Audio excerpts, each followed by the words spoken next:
하나님께서 오늘 우리에게 주신 말씀은 고린도전서 2장입니다. 하나님께서 오늘 우리에게 주신 말씀은 고린도전서 2장 1절로 16절 2장 전체를 제가 봉독하도록 하겠습니다. 하나님의 말씀을 제가 봉독하겠습니다. 형제들아, 내가 너희에게 나아가 하나님의 증거를 전할 때 말과 지혜의 아름다운 것으로 아니하였나니 내가 너희 중에 예수 그리스도와 그가 십자가에 못 박힌 것 외에는 아무것도 알지 아니기로 작정하였습니다. 내가 너희 가운데 거할 때 약하고 두려워하고 심히 떨어노라. 내 말과 내 전도함이 설득력 있는 지혜의 말로 하지 아니하고 다만 성령의 나타나심과 능력으로 하여 너희 믿음이 사람의 지혜에 있지 아니하고 다만 하나님의 능력에 있게 하려 하였노라. 그러나 우리가 온전한 자들 중에서는 지혜를 말하노니 이는 이 세상의 지혜가 아니요 또 이 세상에서 없어질 통치자들의 지혜도 아니요 오직 은밀한 가운데 있는 하나님의 지혜를 말하는 것으로서 곧 감추어졌던 것인데 하나님이 우리의 영광을 위하여 만세 전에 이미 미리 정하신 것이라. 이 지혜는 이 세대의 통치자들이 한 사람도 알지 못하였나니 만일 알았더라면 영광의 주를 십자가에 못 박지 아니하였으리라. 기록된 바 하나님이 자기를 사랑하는 자들을 위하여 예비하신 모든 것은 눈으로 보지 못하고 귀로 듣지 못하고 사람의 마음으로 생각하지도 못하였다 함과 같으니라. 오직 하나님이 성령으로 이것을 우리에게 보이셨으니 성령은 모든 것 곧 하나님의 깊은 것까지도 통달하시느니라. 사람의 일을 사람의 속에 있는 영 외에 누가 알리요? 이와 같이 하나님의 일도 하나님의 영 외에는 아무도 알지 못하느니라. 우리가 세상의 영을 받지 아니하고 오직 하나님으로부터 온 영을 받았으니 이는 우리로 하여금 하나님께서 우리에게 은혜로 주신 것들을 알게 하려 하심이라. 우리가 이것을 말하거니와 사람의 지혜가 가르친 말로 아니하고 오직 성령께서 가르치신 것으로 하니 영적인 일은 영적인 것으로 분별하느니라. 육에 속한 사람은 하나님의 성령의 일들을 받지 아니하나니 이는 그것들이 그에게는 어리석게 보임이요 또 그는 그것들을 알 수도 없나니 이러한 일은 영적으로 분별되기 때문이라. 신령한 자는 모든 것을 판단하나 자기는 아무에게도 판단을 받지 아니하느니라. 누가 주의 마음을 알아서 주를 가르치겠느냐? 그러나 우리가 그리스도의 마음을 가졌느니라. 아멘. 여러분, 지금까지 우리는 성경에 나타난 믿음이라는 것을 살펴보고 있었습니다. 성경에 믿는다, 믿었다, 여하튼 이 믿음이라는 말이 나온다고 해서 그것들이 곧장 그대로 구원과 관련된 것은 아니라고 지금까지 배워왔습니다. 그래서 구원과 상관이 없는 믿음이 있다라고 말씀을 드렸었습니다. 구원과 상관이 없는 믿음을 지금까지 세 가지를 말씀드렸는데요. 첫째가 역사신앙입니다. 이 역사신앙이란 실제로 역사 속에서 일어난 어떤 팩트를 믿는 것을 말하는 거예요. 그래서 제가 그때 말씀드렸다시피 이순신 장군이 12척의 배로 300척가량의 일본 군선들을 파괴시켰다라는 것을 여기에 있는 모든 자들은 다 믿고 있습니다. 이것도 믿는다라는 것이에요. 어떠한 사실을 인정한다라는 것이죠. 그래서 실제로 야고보서를 보면은 귀신들도 하나님이 한 분이신 줄을 믿고 떤다라고 나와 있어요. 잘하는도다. 귀신들도 믿는다라고 말한다라는 것이었어요. 그러면 귀신들이 구원을 받았나요? 당연히 우리의 상식선으로는 귀신들은 구원을 받지 못하는데 귀신들도 하나님이 한 분이신 줄을 안다가 아니라 믿는다라고 말했다라는 사실입니다. 두 번째, 현세신앙입니다. 현세신앙이라 함은 돌밭에 떨어진 씨 비유를 잘 생각하시면 됩니다. 그들이 기쁨으로 말씀을 즉시 받습니다. 그런데 뿌리가 깊지 못함으로 해가 떴을 때에 그것들이 모두 말라서 죽어버리는 상태가 바로 돌밭에 뿌려진 씨 비유입니다. 그런데 이 해가 무엇인가 예수님께서 해석하시는 것을 들어보니 말씀으로 인한 환난과 박해가 임했을 때 그것을 배반하고 떠나는 것을 말씀해 주셨어요. 그런데 이 돌밭 신앙도 뭐라고 나와있죠? 말씀을 듣는 즉시 받는다, 믿는다라는 것이었어요. 그러므로 이 세상에서 어느 정도 이 사람이 신자로 보일 수 있다는 겁니다. 교회도 출석할 수 있고요, 당연히 예수 그리스도의 복음을 들었다라고 믿고 있는데, 문제는 뭐죠? 깊지 않아서. 예를 들어 예수 그리스도의 모든 놀라운 복음을 내가 인정하고 믿는다라고 받았는데, 점점점 하나님의 말씀이 선포되는 이 강단에서 말씀을 들을수록 좀 부담스럽고, 그거를 내가 요구를 응할 수는 없겠고, 혹은 내가 생각하는 기독교는 이런 것인데라고 자기가 생각하는 어떤 신앙을 구성합니다. 그래서 예시를 드렸던 것들이 무엇이 있냐면, 인도주의자나 박애주의자들, 예를 들어 대표적인 성인군자 중 한 명이라고도 말하는 간디 아시죠? 간디는 예수님을 굉장히 좋아했습니다. 왜냐하면은 그의 인도주의적인 관점으로 봤을 때 예수님만큼 대단한 사람이 없었다라는 것이에요. 그런 점에서 자신이 어느 정도 말씀을 믿고 받지만, 말 그대로 그 말씀의 깊은 요구에 대해서는 받을 수 없다라는 태도를 보인다는 것입니다. 그러므로 이 돌밭 신앙의 교묘성이 나타나는 것이죠. 말씀을 받는 것과 동시에 그 말씀을 거부하는 두 양상이 함께 존재합니다. 그랬을 때에 하나님의 말씀이 어떤 사람에게 무엇을 요구했을 때에 거기까지는 안 됩니다, 주님 포기하지 못하겠어요 라고 말한다는 거예요. 이것이 바로 이 땅에 있을 동안만 그 사람이 신자 노릇을 충분히 할 수 있다는 겁니다. 세 번째, 기적신앙이었습니다. 이 기적신앙이라 함은 기적을 믿는 것도 되고요, 기적을 내가 직접 행하는 것도 됩니다. 그러므로 기적을 믿든 기적을 행하든 기적이라는 것을 믿는 것도 믿음이다라는 것이었어요.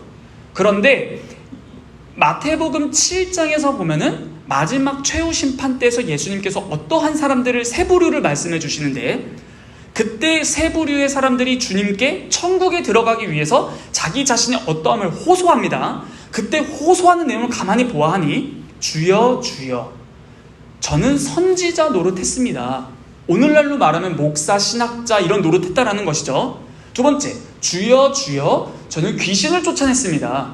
주여 주여 저는 권능을 행했습니다 라고 함으로써 어떠한 놀라운 일을 했다라는 것이었어요. 그런데 우리가 영화를 보건 드라마를 보건 엑소시즘이라는 어떤 주술을 외우거나 부적을 붙이거나 한 것이 아니라 이들의 고백을 가만히 들여다보니 주여 주여였더라는 것입니다. 예수 그리스도의 이름으로 선지자, 귀신 쫓아냄, 권능을 행했다라는 것이었습니다.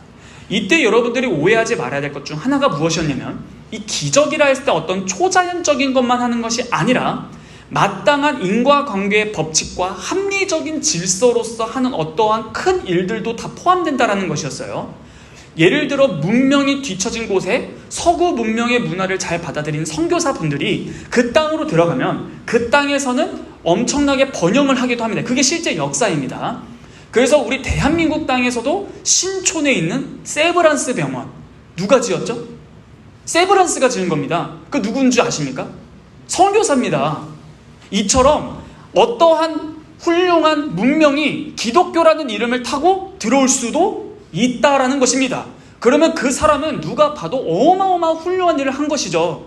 이름 남깁니다. 그런데 그것이 곧장 기독교의 이름, 예수의 이름으로 했으니까 구원을 보장받을 수 있는 건가? 아니었다라는 것이었습니다. 그러므로 오늘로써 이 세 가지를 마무리하고, 그러면 구원과 관련된 신앙이 뭔가? 도대체 예수를 믿는다 했을 때 그 믿음이라는 것은 믿습니다, 끝인가? 아니면 구원의 그 믿음이라는 것 안에 필수 구성 요소라는 것이 있는 것인가를 오늘부터 이제 알아볼 것입니다. 자, 구원의 신앙입니다. 도대체 어떤 믿음, 어떤 신앙이 나의 구원과 관련된 믿음일까요? 우리가 그동안 배워왔듯이 이것은 복습해도 계속 복습해도 나쁘지 않은 거예요. 다시 한번 질문을 드려보겠습니다. 여러분, 믿음은 구원의 조건입니까? 믿음은 구원의 조건이 아닙니다. 우리가 믿음이라는 어떠한 대가를 지불함으로 구원을 얻은 것이 아니라 구원을 한 자에게 하나님께서 믿음이라는 것을 주신다라고 배웠어요. 내가 어떠한 믿음이라는 재료를 가지고 있었기 때문에 그것을 구원과 맞바꿨다라는 것이 아니라는 거예요. 오히려 믿음은 하나님의 선물이라고 말하고 가장 중요한 근거 구절인 유다서 1장 3절을 보면은 믿음은 성도에게 단번에 주신 것이라고 나와 있습니다.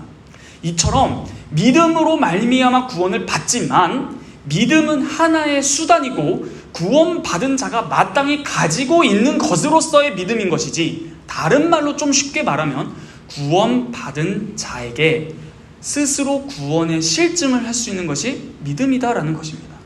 그렇죠? 이 개념을 잘 잡고 궁금하면 언제든지 물어보시면 좋겠습니다. 그런데 여러분, 오해하면 안 되는 게 믿음은 단번에 주신 것인데 이 믿음이 믿음의 씨라고도 불려요. 피데스 디비나, 이렇게 믿음의 씨 이렇게 불리는데, 이 믿음의 씨란 당연히 씨를 생각했을 때에 성장하는 것을 생각할 수 있습니다. 줄기를 내리고 뿌리를 내리고 줄기가 나고 잎사귀, 꽃, 열매, 이런 식으로요. 그런데 이런 것은 믿음이 아니라고 했어요. 예를 들어 아직 내가 부활은 잘 못 믿겠습니다. 죽으신 건 알겠어요. 이런 거는 믿음이 성장하는 단계가 아니다? 아니다입니다. 믿음은 마땅히 내가 기초적으로 확실히 믿어야 될 것을 믿은 터 위에서 그 믿음에 기반해서 하나님의 말씀의 진리를 더욱더 배워감으로 성장하는 것을 의미하는 것이지, 내가 예수 그리스도의 죽으심과 부활을 못 믿었는 상태도 믿음의 시다라고 말하는 것이 아니라, 그러니까 못 믿었다가 내가 드디어 오케이, 예수님께서 나를 위해서 죽으셨고 부활하셨다라는 것을 이 믿었다라는 과정, 이게 믿음이라는 것이 아니라는 겁니다. 믿음을 주셨으면은 기초적으로 복음의 사실을 확실하게 믿는 터 위에서 시작하는 거예요. 그래서 믿음의 성장이라 함은 오해하면 안 되는 거예요. 어떠한 기독교적인 지식을 찬찬히 쌓아가는 것을 믿음의 성장이라고 하는 것이 아니라 구원의 신앙이라는 터 위에서 확실하게 하나님의 계시에 입각해서 하나님의 깊고 오묘한 도리들을 잘 쌓아가는 것이다라는 것이에요. 단순히 지식적으로만 알아가는 것이 아니다라는 것입니다. 그러므로 이거는 좀 아닐 수도 있지 않을까? 정말 예수님께서 죽으셨을까? 정말 예수님께서 동정녀에게서 탄생한 게 맞아? 이건 믿음이 아닙니다. 믿음은 여러분 이렇게 고백할 수밖에 없지 않으세요? 믿어져. 난 그게 믿어져라는 거예요. 믿으려고 애써서 믿어봅시다가 아니라는 겁니다. 그러므로 정말 참된 구원의 신앙을 가지고 있는 사람들은 굉장히 독특한 사람들이에요. 창조를 믿습니다. 예수님께서 동정녀 탄생, 처녀에게서 잉태된 것을 믿습니다. 예수님께서 참 하나님이신 것을 믿어요. 그분이 우리 죄를 위해서 죽으셨다는 것도 믿고요. 부활하신 거, 승천하신 거, 보좌 우편에 앉으셔서 다시 재림하실 거, 다 믿는 겁니다. 믿어진 겁니다. 이것이 하나님의 어마어마한 역사, 성령 하나님의 역사입니다. 그러므로 오늘 고린도전서 2장 본문을 보면요, 정말 독특한 말을 해요, 사도 바울이. 고린도전서 2장 한번 다시 봐볼까요? 14절입니다.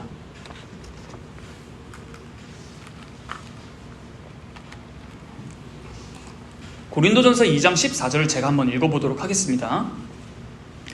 육에 속한 사람은 하나님의 성령의 일들을 받지 아니하나니 이는 그것들이 그에게는 어리석게 보임이요 또 그는 그것들을 알 수도 없나니 이러한 일은 영적으로 분별되기 때문이라. 여기서 말하는 육에 속한 사람과 영에 속한 사람이 대조되고 있습니다. 이때 이 육에 속한 사람이라는 푸시퀴코스, 이 육이라는 것은 푸시케라는 것인데요, 한마디로 말하면 자연인이에요. 우리 기독교적 용어로 바꾸면 불신자라고도 말할 수 있어요. 그런데 이 영에 속한 사람 말 그대로 성령에 속한 자, 그러니까 구원받은 자입니다. 그런데 이 육에 속한 사람이 하나님의 성령의 일들을 받지 아니한대요. 받지 아니할 뿐더러 여러분, 예수님께서 당신의 죄를 위해서 죽으셨습니다 했을 때 뭐라고 느낀다라는 거예요? 예, 당신이나 믿으세요. 예, 알겠습니다. 어리석게 본다라는 거예요. 예, 알겠어요. 예. 지옥? 예, 뭐 지옥 있나 보죠. 하나님 진노? 진노하라 해. 이렇게 굉장히 다른 말로 하면 담대해져요. 이게 바로 육에 속한 자인데요. 이들이 하는 증상이 뭐냐면 성령의 일들을 받지 아니한다 했어요. 그럼 여기서 말하는 성령의 일들이 뭐냐라고 한다면은 바로 방금 읽은 고린도전서 2장 1절부터의 문맥을 보면 그게 뭐예요? 예수 그리스도의 십자가라는 겁니다. 여러분, 당시 1세기의 십자가는 어떤 의미예요? 로마 시대의 십자가는 뭡니까? 형벌입니다. 그래서 여기서 어리석게 보임이라는 것은 이런 거예요. 로마의 최고의 사형을 받은 사람을 믿는 자는 구원받는다. 우리가 로마인이어도 그게 참 이런 거예요. 그래서 예수님께서 제자들에게 뭐라 해요? 십자가를 지고 나를 따르라 했을 때 제자들은 충격이었을 겁니다. 그 잔인한 형벌의 틀을 짊어지고 나를 따르라고? 되게 이상한 거예요. 그래서 실제로 사도 바울이 편지에서 뭐라고 나와 있냐면 유대인들은 기적과 지혜를 구하는데 로마인들은 그러니까 표적을 구하는, 기적과 표적을 구하는 그 유대인과 이방인 사이가 있습니다. 제가 이거 잘못 순서가 바뀐 건지는 잘 모르겠는데 여하튼 그런데 갑자기 사도 바울이 전하는 것은 무엇이었어요? 예수 그리스도의 죽으심과 부활이라는 복음을 전했을 때 잘 보세요. 예수님께서 십자가에 달렸다라는 사실은 공통되는데 그것을 보는 유대인의 관점과 그것을 보는 로마인의 관점이 굉장히 달라요. 왜요? 로마인의 관점에서 십자가는 어떤 의미라고요? 형벌이에요, 형벌. 그런데 유대인의 관점에서 십자가가 어떤 관점일까요?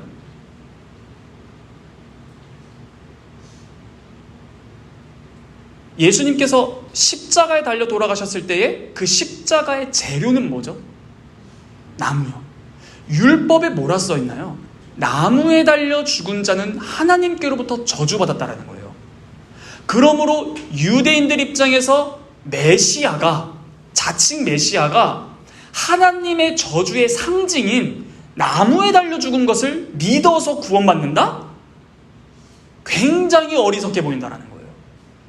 성경 이렇게 말할 거예요. 너는 성경도 모르지? 유대인들이 기독교인들을 보면 그렇게 말할 거라는 거예요. 너는 성경도 안 읽어봤지? 그들이 말하는 성경, 구약 성경.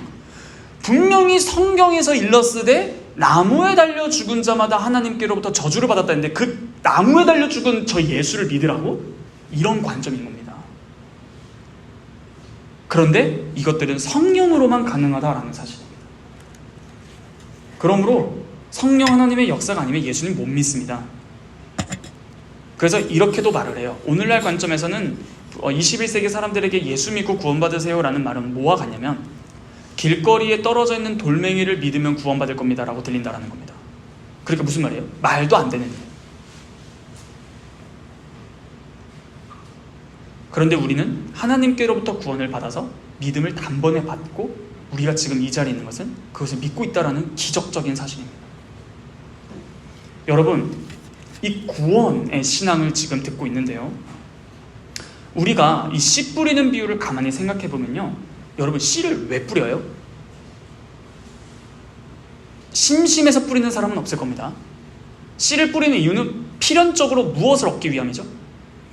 열매를 얻기 위함입니다. 그런데 씨 뿌리는 비유를 보면은 어떠한 상태에 따라 열매가 맺기도 안 맺기도 하는데 그게 밭의 상태입니다.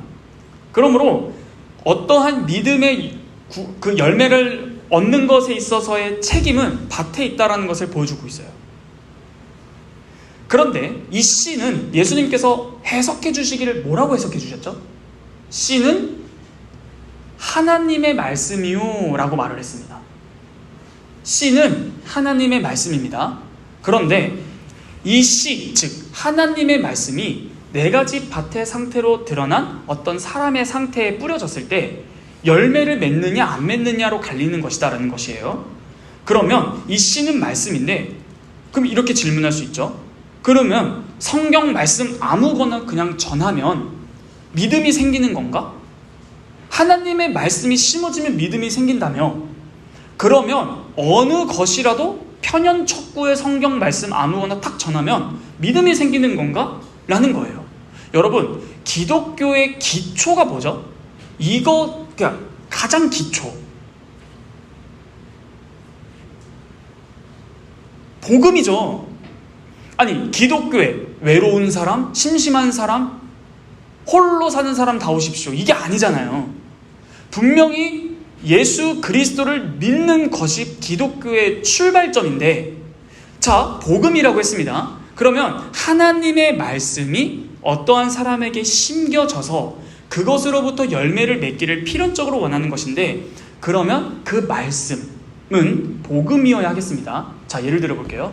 제가 길거리에서 오늘 지금 나가서 전도를 한다고 칩시다. 제가 전도를 할 때 이렇게 전도하는 거예요. 복음을 믿으십시오. 복음이 무엇입니까? 복음은 예수입니다. 아멘. 자, 이렇게 했을 때 이거를 씨를 뿌렸다라고 말할 수 있는가라는 질문이에요.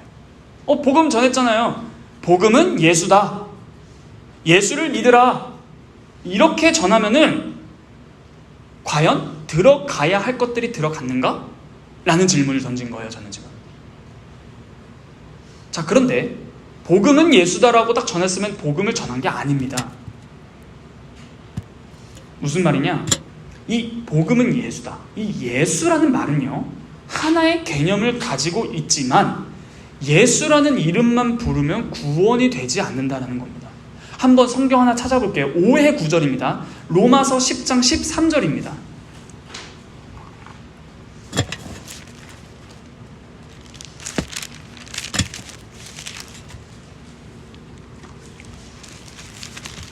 로마서 10장 13절을 제가 읽어보겠습니다. 누구든지 주의 이름을 부르는 자는 구원을 받으리라. 누구든지 주의 이름을 부르는 자는 구원을 받으리라. 이 말씀을 읽고 어떻게 해석했어요? 복음은 예수다. 오직 예수 이름만 부르면 구원받는 줄 알았던 거예요. 그런데 이것은 굉장히 부족한 것입니다. 왜일까요? 이 예수라는 말, 역질문하면 이겁니다. 예수 믿으면 구원 받습니까? 라고 했을 때 내가 아니라 예수의 무엇을 믿어야 합니까? 라고 질문을 던졌을 때 예수를 믿어야죠 라고 말하는 것은 순한 논리예요. 그쵸? 예수를 믿으면 구원을 받는데 예수의 무엇을 믿어야 합니까? 했을 때 예수님을 믿어야 됩니다. 이러면 순한 논리예요. 이건 답이 아닙니다. 그러므로 여러분들께 누군가가 질문했다 칩시다. 여러분들은 예수님의 무엇을 믿습니까? 라고 했을 때 그에 걸맞는 대답이 나와야 한다는 것이에요. 그러므로 무엇을 믿는다 할 때는 내가 무엇을 믿는지에 대한 내용을 설명하라라는 겁니다. 복음은 예수다 했으면 틀린 건 아니지만 거기서 마무리되면은 그것은 복음이 제대로 들어간 것이 아니라는 것이에요. 예수님의 무엇을 믿느냐? 믿는 내용입니다. 그러므로 구원받기에 최소한의 필요한 내용들이 있어야 해요. 예수 믿고 천당 갑시다라는 것은 구원의 신앙의 지적 요소로서 충분하지가 않습니다. 예수 믿으면 천당 갑니다는 것은 신앙 고백이 되지 않아요. 여러분, 세례문답, 불신자가 교회에 등록교인으로 할 때 교육을 받고 세례를 주기 위해서 교육을 시키죠. 그럴 때 신앙 고백을 해야 되거든요. 그러기 위해서 기독교가 무엇인지를 배우는 거예요. 그랬을 때 예를 들어 할머니가 왔다 칩시다. 할머니, 예수님 믿으십니까? 나 믿어. 예수님 무엇을 믿으십니까? 예수 믿으면 천당 가는 거 믿어. 그러면 예수님의 무엇을 믿어야 천당 갑니까? 그냥 예수님 믿어서 천당 가. 이렇게 되면 그게 신앙 고백이 아니라는 거예요. 예수님을 믿는 것이 무엇인지에 대한 내용이 필요한데, 놀랍게도 예수님을 믿는다, 어떤 구원의 지적 요소가 내가 믿는 내용이 공백이 생기잖아요. 결핍이 있잖아요. 그러면 그 결핍으로 남는 게 아니라 그 자리에 무엇이 차지합니다. 그게 뭔 줄 아세요? 종교 감정입니다. 열정입니다. 열심히 들어가기 시작합니다. 어떠한 믿는 내용보다 열심히 믿는 것이 들어간다는 거예요. 이 열심히 믿는다? 이 열심히 믿는다라는 말도 참 어렵습니다. 그러므로 오늘 이 말씀을 드리고 마무리하려고 합니다. 여러분, 구원의 신앙, 구원과 관련된 믿음의 구성 요소 세 가지는 외우시면 됩니다. 우리가 배운 대로 지정의라고 말할 수 있고요. 라틴어로 말하면 노티티아 어센수스 피두키아입니다. 그냥 지정의를 외우시면 돼요. 구원이란, 구원에 걸맞는 믿음은 뭐다? 그 믿음이 참된 구원인 것을 증명하는 것. 믿음이라는 것이 정말 참된 믿음이 되기 위한 필수 구성 요소는 지정의입니다. 그런데 오늘 우리가 배울 것은 이 지정의가 단순한 심리학상 용어로서 지정의를 말하는 것이 아니라는 거예요. 오늘 이것을 듣고 마칠 겁니다. 자, 첫째, 노티티아, 지적 요소입니다. 믿음의 지적 요소가 있어야 한다는 말은 다른 말로 하면은 마땅히 알고 믿어야 할 것을 분명하게 다 쥐고 있는 것.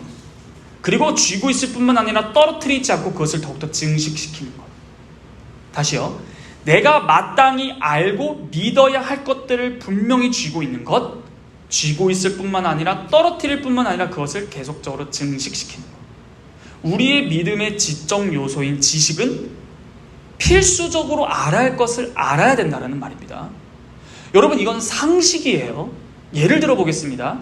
예를 들어 제 앞에 있는 태원 형제가 저랑 모르는 사이라고 했을 때, 혹은 안지 별로 안 됐을 때 제가 태원 형제한테 이런 말을 합니다. 형제님, 죄송한데 제가 5천만 원이 좀 필요한데 5천만 원만 빌려주실 수 있으세요? 아니요. 살짝 섭섭했지만 예시니까 괜찮을 거예요. 아니요 라고 했을 때, 왜요? 뭐라 대답하실 거예요? 왜요?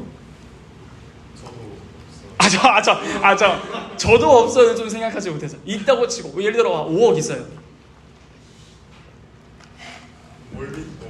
그렇죠. 그게 진짜 너무 답정너였긴 했는데요. 내가 형제한테 5천만 원을 빌려달라고 했다면, 내가 갚을게, 이런 말을 했다고 칩시다. 그러면 형제는 갚는다니까 줘야지, 이럴 거 하는 사람이 없어요. 내가 당신이 뭘 믿고? 라는 거예요. 그래서 사람들이 세상에서 계약을 할 때 필요한 게 뭐예요? 그 믿음이라는 구두적인 것으로 부족하겠으니 뭘 써요? 각서를 쓰는 거잖아요. 이게 무슨 뜻이에요? 내가 널 뭘 믿고 법적으로 보장을 받아야겠다라는 거예요. 그러므로 여러분, 상식이에요. 여러분이 무엇을 믿는다라는 것은요, 그에 대한 지식이 수반된다라는 거예요. 내가 널 뭘 믿고라는 말은, 너 나 알아? 나 너 몰라. 무엇을 믿고? 가족도 못 믿는 시대인데 막 이런 말 하는 거 아니에요?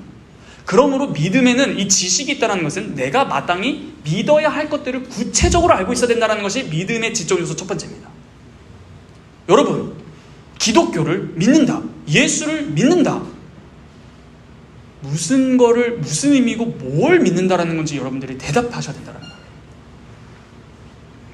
이 말이 다른 말로 하면요, 빈곤한 상태로 있지 말라라는 거예요. 여러분들이 예수 그리스도를 믿었다 했을 때 여러분들이 믿는 내용을 구체적으로 잡고 있으라는 겁니다. 오늘날 교회에서 성경 공부하는 것들이 점점 없어지고 있는 것 같아요. 그 자리에 참 별의 별게 다 붙어 있는데요. 그게 뭐냐면요, 예배라는 것에 아무거나 막 붙이기 시작했어요.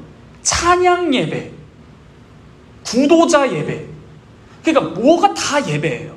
그런데 교회가 말씀을 가르치는 걸 포기하는 순간 그냥 다 포기하는 겁니다.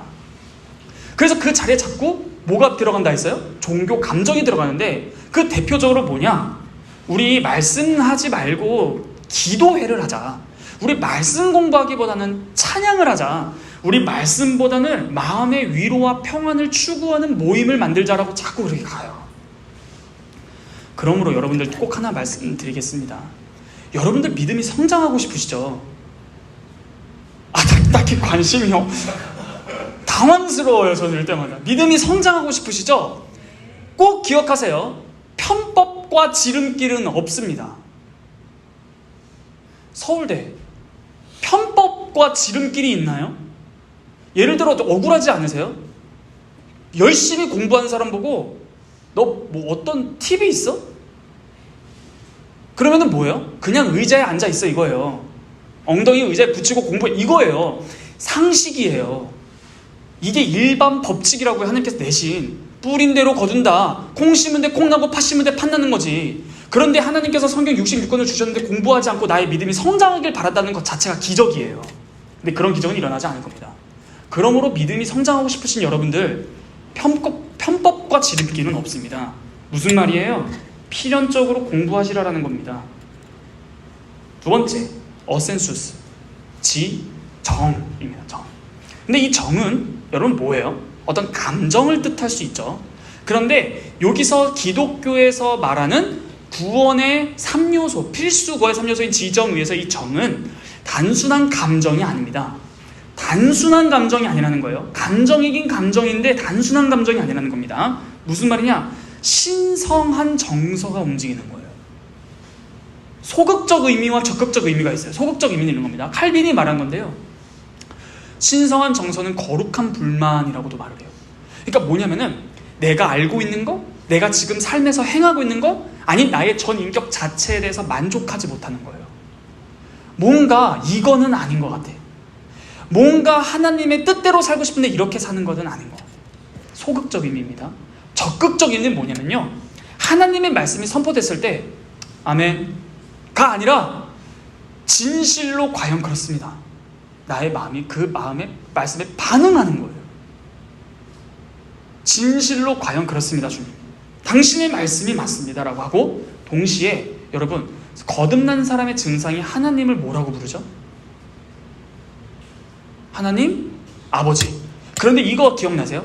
아바 아버지. 이 아바가 뭐예요? 아빠. 네, 아빠. 맞아요. 아빠. 한국말이랑 좀 비슷해서 아빠인데, 여러분 아빠 아버지라는 말은요, 이 아빠 이게 당시 여러분 영어권 서양권 아기들이 아빠를 father라고 부르나요? 파파라고 부르나요? 파파. 마더리라 부르나요? 마마라고 부르나요? 마마. 우리는 뭐라 부르죠? 아빠. 태어나자마자 갑자기 유리가 아버지가 아니라 그냥 아빠, 빠빠 뭐 이런 식으로 불러요. 그게 아빠예요. 아빠. 어린이 용어입니다. 여러분 어린이가 아버지를 찾을 때 그렇습니다. 네, 이거 아니라 적극적으로 찾아요. 아버지예요. 이게 무슨 말이에요? 기억나지 않으세요? 요한복음. 내가 너를 낳았다예요. 우리를 자녀 삼아 주셨다는, 실제로 하나님께서 우리를 낳으신 겁니다.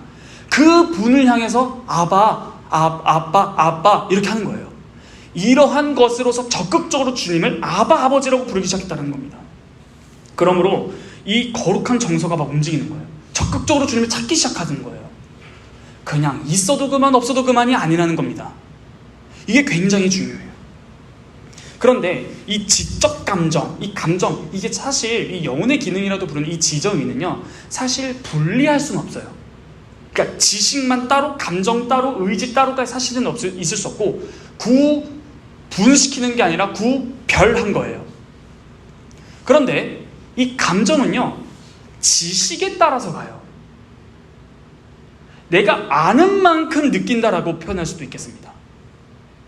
그러니까 여기서 또 중요한 게 나옵니다. 여러분 하나님의 뜻을 찾을 때 여러분들의 양심에 호소하면 큰일 나요. 이런 질문 진짜 많이 받아요. 지금 내가 생각하는 것이 내 뜻일까? 하나님 뜻일까? 사탄의 뜻일까? 막 이런 질문. 지금 이 감정. 그런데 대부분 하나님의 뜻이라는 것을 어떻게 생각하냐면, 내 양심에 거리끼지 않는 것은 괜찮다라고 생각을 해요. 내 양심이 기준이 됩니다. 대부분. 이건 좋은 것 같아요. 그러면 하나님께서 기뻐하시는 줄 안다라는 겁니다. 그런데 여러분 잘 아셔야 되는 게요, 도둑놈 양심과 성인군자의 양심이 달라요. 아는 만큼 느끼는 겁니다. 그러므로 우리가 하나님의 뜻을 찾을 때 우리의 양심이 판단의 척도가 되지 못합니다. 여하튼 이 지식에 따라서 감정이 변한다는 겁니다. 그래서 예수님을 향한 사랑과 의지와 든든하게 매달리는 그러한 심정이 놀랍게도 지속돼요. 왜요? 우리가 정말 구원을 받았다면 성령 하나님으로 말미암아 지식이 바르게 세워지기 시작하거든요. 그런데 이 지적 감정은 지식이 변동되지 아니하는 한 감정은 일정해져요. 이거를 뭐라 부르는지 아세요? 순결이라고 부릅니다. 순결하십시오 라는 말 있죠. 이게 사실은 순결은요, 사랑의 중요한 속성이거든요. 순결은 또 하나 뭐를 동반하냐면요, 지속성을 동반합니다. 그러니까 내가 하나님을 사랑했다가 사랑하지 않았다가 없다라는 거예요. 계속적으로 주님을 지속적으로 찾게 되고 지속적으로 사랑하는 겁니다. 순결함입니다. 그러므로 우리가 살면서 힘들 때도 있죠. 외로울 때도 있고 위로를 받아야 될 때도 있고 너무나 압도적인 상황과 형편에 짓눌릴 때도 있지만 그럴 때라도 기본적인 상태는 뭐냐면 요동이 없는 거룩한 정서가 계속적으로 움직이는 상태예요. 하나님을 사랑하는 그 사랑에서 떠난 적이 없는 상태를 말하는 것입니다. 이것이 굉장히 중요해요. 마지막 세 번째, 피두키아입니다. 의지적 요소예요. 여러분, 지정에 대해서 배웠습니다. 의가 뭐예요?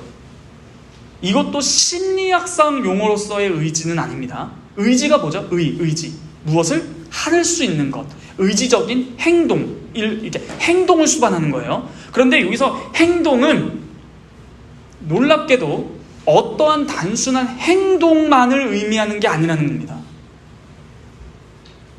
자, 뭐랄까요? 이 의지적 요소가 정말 중요한 게 뭐냐면 이 노티티아, 어센수스, 피두키아라는 지정의 중에서 신학자들은 이 셋 중에서 무엇이 제일 중요해요? 라고 질문을 던지거든요. 그때 가장 중요한 게 이 피두키아, 의지적 요소예요. 구원의 세 번째 요소, 의지적 요소.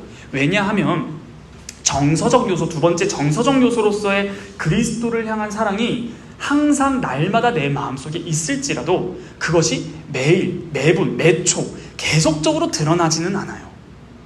그렇죠? 그런데 의지적 요소는 분명하게 드러납니다. 이것이 있냐 없느냐가 정말 중요합니다. 자, 의지적 요소는 단순히 어떤 행동을 하는 게 아니라 이렇게 생각하시면 좋아요. 일종의 고집, 타협하지 않는 태도, 이게 의지적 요소예요. 누가 뭐라 해도 난 이 길 간다. 자, 예를 들어 보겠습니다. 여러분들이 다 부모가 됐다고 칠게요. 아니다. 여러분 다 이제 그거보다 더 좋은 행복한 시간입니다. 자, 여러분들 이제 20살 됐어요. 별로예요? 여러분 다시 20살이에요. 웃는 사람은 좋은 거고 희생한 사람은 이제 군대 갈 생각한 거죠. 자, 여러분들 이제 20살입니다. 이 의지적 요소에 대한 예시를 드려볼게요. 그럼 잘 이해되실 거예요. 이제 20살이 됐어요. 근데 이제 집에서 부모님이 그렇습니다. 얘야, 너 이제 대학을 졸업했으니까 다음에 사회에 나가서 이렇게 저렇게 활동을 해. 그래서 내가 좀 더 사람 인맥을 투여해서 좋은 길을 좀 만들어 둘게. 즉, 출세길이 제시됩니다. 첫째, 출세길이 예를 드는 거예요. 출세길이 딱 제시됐어요. 그런데 이 말을 들은 여러분들은 20살이 되기까지 냅다 공부만 한 것이 아니라 믿음을 잘 쌓아왔다고 칩시다. 그래서 여러분들의 삶에 내 마음에 이것이 하나님의 뜻이다라고 확신한 상태라고 칠게요. 그랬을 때에 그동안 거룩한 신앙의 장성의 태도의 길을 걸어왔던 거예요. 이게 두 번째. 세 번째, 자, 그러면 확신이 생겨요. 이것이 하나님의 뜻이다라는 확신이 있습니다. 그런데 내가 확신은 했지만 내가 아직 어리지 않는가? 그래서 주위 선배들과 부모와 여러 사람들의 소원대로 따라가는 것도, 조언을 얻어서 그대로 하는 것도 나쁘지 않겠다, 그것이 옳겠다라고 따라갈 수도 있겠죠. 그런데 따라가지 않는다라는 거예요. 일종의 고집입니다. 네 번째, 이게 세 번째예요. 네 번째가 뭐냐? 만일 정말 여러분들이 20살 여러분들이 참된 구원의 신앙이 있고 그 구원의 신앙에서 나온 지적 요소, 노티티아로 인해서 바른 하나님에 대한 순결한 사랑이 있는 상태에서 바른 하나님의 뜻을 확실하게 깨달았을 때에 이제 나는 이리로 가지 않으면 안 된다라는 사실을 확신하는 순간 요지부동하게 자꾸 글로만 가겠다라는 거예요. 이게 뭐예요? 방황하지 않는 상태입니다. 이거 해야 되나? 저건가? 이게 아니라는 거예요. 다섯 번째, 그러면 부모님이나 타인은 이런 우리의 고집불통적인 상태를 보고 이렇게 말할 수 있습니다. 야, 저렇게 갑자기 왜 이렇게 고집을 부리지? 답답하다. 이리로 가면 내가 인생의 선배로서 인생이 핀다라는 것을 뻔히 알고 다 좋다고 주변에서 말을 하는데 왜 저렇게 부득부득 불행의 길을 걷고 좁은 길을 걷고 왜 이렇게 저렇게 생활을 하는지 나 모르겠다. 즉, 타인의 눈에는 여러분들의 그 의지적인 요소가 굉장히 우직하고 어리석게 보이기 시작한다는 거예요. 여섯 번째, 그런데 우리의 입장은 뭐예요? 상관없다입니다. 왜요? 그러한 세상의 기준들과 말에 내가 휘둘리지 않겠다라는 것이 명백히 있어서 그래요. 즉, 믿음의 행동입니다. 이게 의예요. 단순한 어떠한 행동이 아니라 지정이라는 것을 기반한 의라는 겁니다. 그래서 하나님에 대한 지식이 바르게 성장했고 하나님을 바르게 알았을 때 하나님을 향한 순결한 사랑이 지속되고 그 다음 그로 말미암아 하나님의 뜻을 알았을 때 누군가가 이래라 저래라 했을 때 방황하지 않고 그걸로 가는 거. 뭐예요? 유기적인 관계입니다. 이것이 하나님의 뜻이다라고 확정한 순간 요지부동하게 그것을 선택해서 행동을 옮기는 것이 의라는 것입니다. 그러므로 이 심리학상에서 의지, 어떤 행동과 다른 점은 뭐예요? 결국 믿음은 실제적인 상황, 실질적인 상황에서 드러난다는 거예요. 곧 있으면 취준하시죠? 취준하시죠가 아니라 취직하시죠? 취준하고 있으니까요. 정말로 중요한 분기점에 계속 설 겁니다. 그때 현겸 형제가 알고 있는 하나님에 대한 노티티아가 당연하게 정서적 발로로 나타나서 사랑이 순결하게 있다면 어떠한 분기점에서 요지부동하게 하나님께서 가르쳐 주신 진리, 내 수준에서 내가 그렇게 믿음이 높진 않지만 이 수준에서 하나님께서 내 수준에 걸맞게 가르쳐 주신 것은 이건데 타인이 이것에 대해서 뭐라 했을 때 나는 이거는 흔들리지 않는다 라는 확고함이 의지적 행동이라는 거예요. 그러므로 여러분, 우리 야고보서에서 행함 없는 믿음은 죽음이다 할 때, 믿음이다 할 때 여기서 말하는 행함은요, 종교적인 절차가 절대 아니에요. 행함 없는 믿음은 죽음이다 했을 때 여기서 이 행함을 기독교 종교 행위 절차로 이해하면 안 된다는 겁니다. 무슨 말이에요? 기도를 열심히 한다, 예배에 빠지지 않는다, 헌금을 많이 한다, 뭐 이런 것들. 이런 것들로 행함을 이해해서는 안 된다는 것입니다. 그러므로 기도하는 것도 인간 생활의 행동의 한 면이긴 해요. 그런데 이것은 목적, 목표가 되면 안 돼요. 나 기도했어가 되면 안 돼요. 그건 뭐예요? 기도는 목적이에요? 수단이에요? 수단이죠. 기도는 수단인데 기도했어가 목적이 되는 순간 기도를 많이 한 사람이 신앙이 좋은 사람입니다. 그러니까 기도라는 것 자체는 은혜를 주시기 위한 하나님의 수단으로 주셨는데 어느샌가 네 노티티아가 부족하니 뭐가 들어온다 했죠? 종교? 감정이 들어온 결과 어떠한 종교적 행위를 하면 그것으로 말미암아 내가 안정감을 느낀다는 거예요. 그래서 하나님의 말씀이 결핍되면요, 자꾸 외적인 요소가 나의 삶을 지배하기 시작합니다. 근데 그가 종교적인 사람이라면 종교적인 행동으로 그것을 대치하기 시작해요.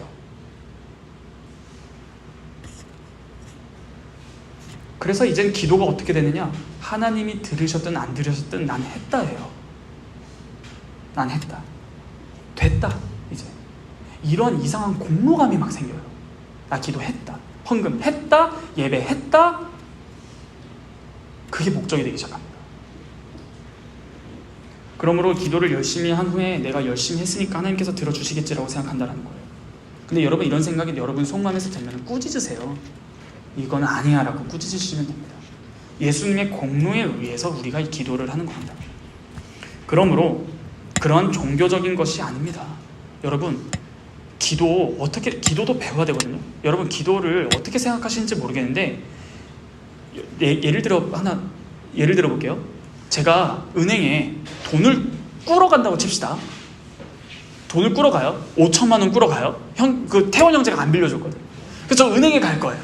그래서 은행에 가서 돈을 꾸려고 갔는데 제가 이렇게 말을 해요. 형제님, 저 은행에 10번 갔어요. 100번 갔어요. 그럼 뭐라고 말할 거예요? 어떻게 돈 잘 빌리셨어요? 이렇게 물어볼 수 있잖아요. 아니요. 근데 저 은행에 10번 갔어요. 저 은행에 100번 갔습니다. 이게 뭐예요? 은행은요, 한 번만 갔어도 꾸면은 빌리면 끝나는 거예요. 그런데 어느새 나의 삶이, 나 은행 10번 갔다? 혹시 성도님 은행 50번 가셨습니까?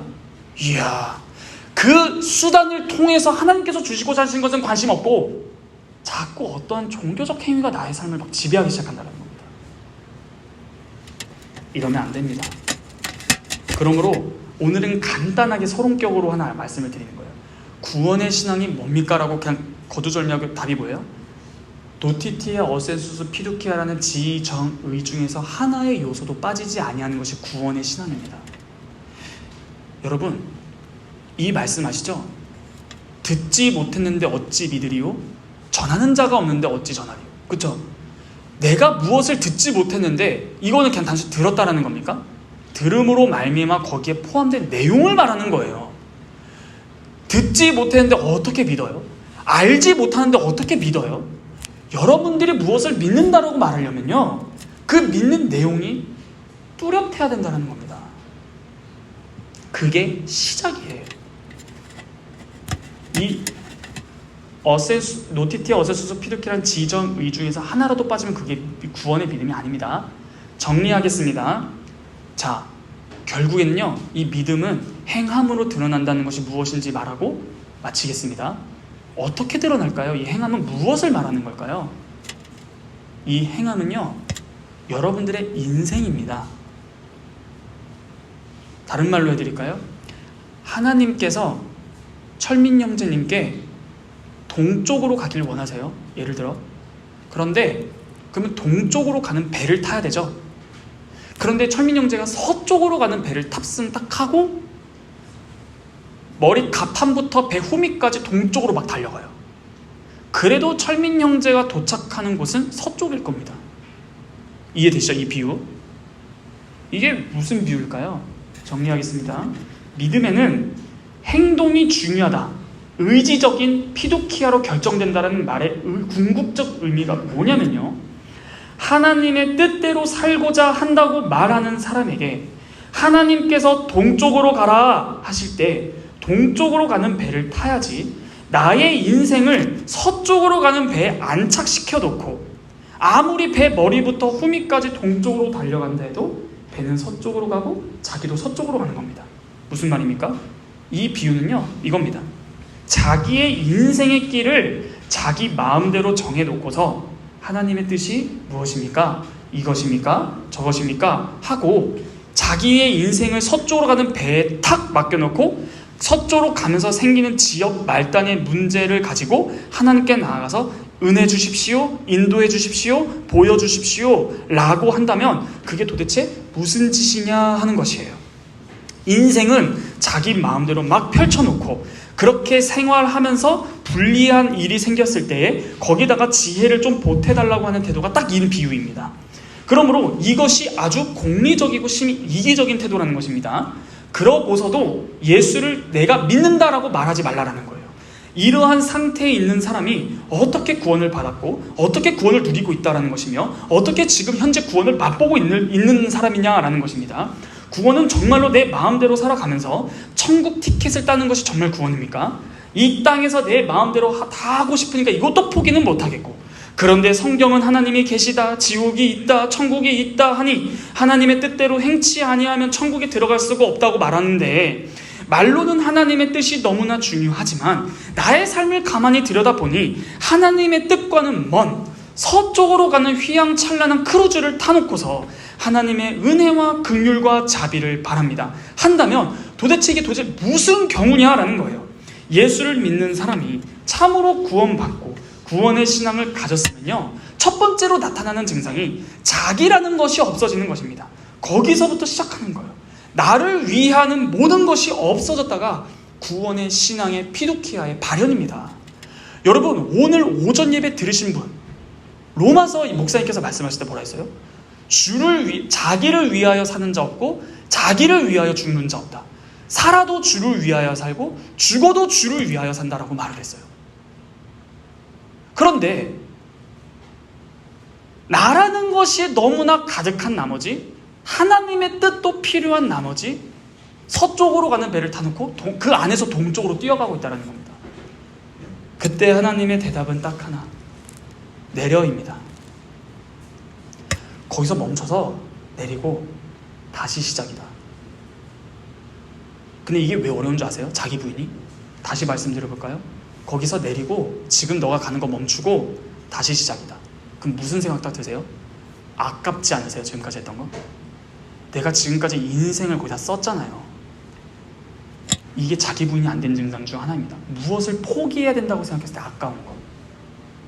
너무 아깝다라는 거예요. 그러므로 구원의 신앙의 구성 요소 3가지. 지, 정, 의. 이 중에 하나라도 빠지면 그건 구원의 신앙이 아닙니다. 어떤 역사적인 사실을 인정하는 거, 어떠한 말씀을 내가 굉장히 받아들이는 거, 기적을 행할 수 있는 거, 그것은 상관없습니다. 기초적으로 성경 66권이 가르치는 이 하나님의 말씀이 가르치는 핵심적인 기초적인 사실들을 다시 쌓으십시오. 거기서부터 생기는 순결한 사랑을 유지하십시오. 그리고 거기서부터 나오는 의지적인 일종의 고집불통, 진리에 있어서 고집불통이 되십시오. 그런데 여러분들은 어떤 점에서 고집불통을 해야 될지 모른다면 다시 지적 요소인 노티티아부터 시작해야 됩니다. 기도하겠습니다.